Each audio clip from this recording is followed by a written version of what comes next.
Hello friends, welcome to my YouTube channel फटाफट general education.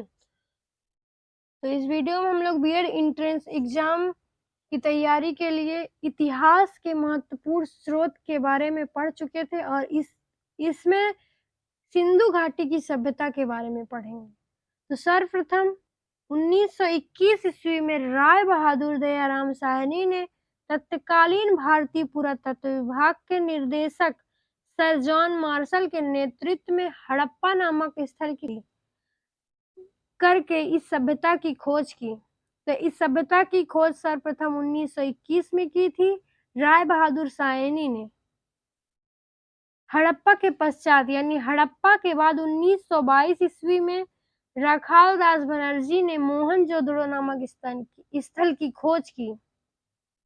Radio carbon C14 विश्लेषण पद्धति के द्वारा सिंधु सभ्यता की सर्वमान्य तिथि 2350 ईसा पूर्व से 1750 ईसा पूर्व मानी गई।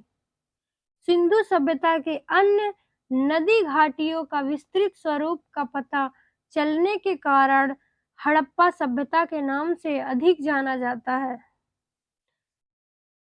हड़प्पा को इस नगरीय सभ्यता का प्रथम उत्खनन स्थल होने के कारण नामकरण का यह सम्मान प्राप्त हुआ। भारत में सर्वाधिक संभव स्थल गुजरात में पाए जाते हैं। सिंधु घाटी सभ्यता हड़प्पा सभ्यता यानी कांस्ययुगीन सभ्यता थी। मोहनजोदड़ो को मृतकों का टीला भी कहा जाता था। कालीबंगा का अर्थ है काले रंग की चूड़ियां। सिंधु घाटी सभ्यता की महत्वपूर्ण विशेषता नगर निर्माण योजना का होना था।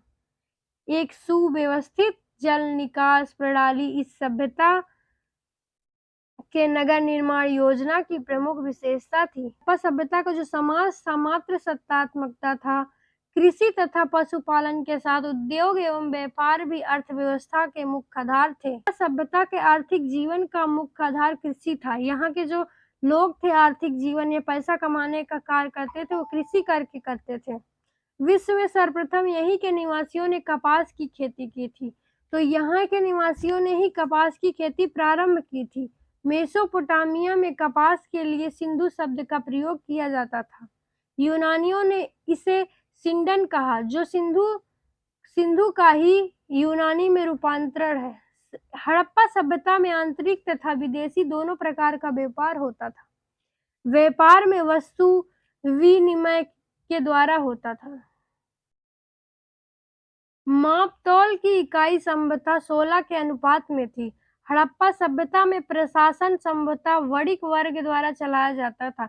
यानी कोई भी न्याय कोई दिलाता था तो वणिक वर्ग यानी बड़ा वर्ग का जो लोग था उसके द्वारा चलाया जाता था।